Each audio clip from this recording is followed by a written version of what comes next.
Hey, Bible readers. It is Tuesday, September 29th. We are finishing Numbers. Great job. You have made it. Or if you haven't read it yet, you've almost made it. Numbers 34 to 36 and Luke chapter 6, verses 17 to 49. So we haven't spoken enough probably about the land. The threefold promise made to Abraham in the 12th chapter of Genesis was, you will have many descendants. Through those descendants, you will be a blessing to all of creation. But there's that third part of the promise, and we have to remember all three. That's the main point of what's happening throughout the Old Testament as it's leading up toward the time of Jesus, and that is about the land. The land, the land, the land. It is essential to understanding the biblical story and also what Israel is about right now. Land is at the heart of their understanding of God's blessing in their lives. Let's see.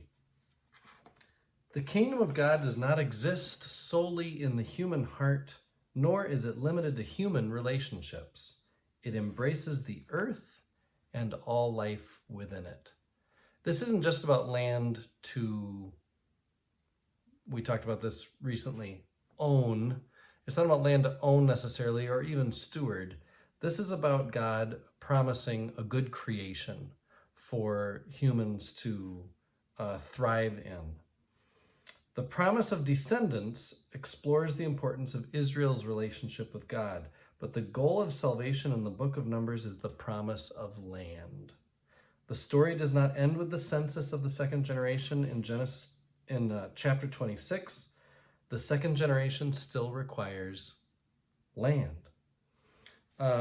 Life in God's land is intended to transform human relationships. So land is not the end in and of itself, but land is going to be given to God's people so that all of human relationships and all of creation can be transformed. And then you get a very interesting discussion of this priestly description. Remember, these last couple chapters are written by the priestly writers, not the pre-priestly writers. And there's a priestly description of Levitical cities and of the entire land of Canaan being, it's kind of how they describe these last couple chapters. It's part fantasy and it's part reality. There is an idealized theological understanding that the priestly writers are talking about, but there's also realism mixed throughout as well. And so I'm just going to read these last couple sentences.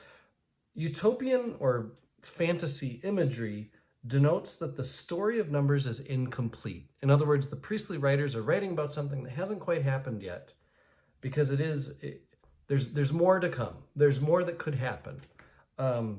Life in the land with God represents a new quality of life. It is an ideal to be reached at the end of the wilderness journey. But the realism of the priestly writers indicates that the ideal vision is obtainable in this world.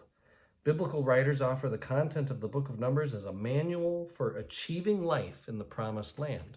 Christians talk about this like, not this particular issue, but we talk about a now but not yet world. We've got a foretaste of the kingdom to come, but we know there is more to come. And so that's kind of how the priestly writers talk about the land, is that yes, we've received and achieved some of it, but not all of what the blessing could be that we know through the land. A quick word about Luke and his Sermon on the Plain. Luke's Sermon on the Plain is a lot shorter than Matthew's Sermon on the Mount. 111 verses Matthew has. Luke has 29. Remember, Matthew was trying to speak specifically to a community that had a fractured Jewish,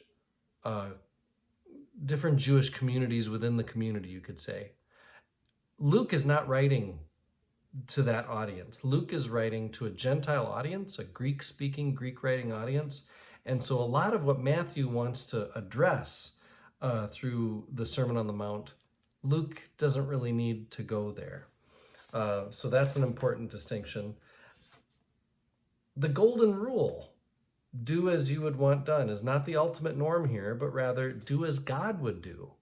And so Luke is seeking to stretch what his audience thinks of as kind of the moral goal of the Sermon on the Plain. So we really do get at, in this part of Luke, kind of the differences between Luke's goals and Matthew's goals, even as Luke uses a lot of Matthew's material. I am one with my God. My God is with us, all of us, at all times and in all places.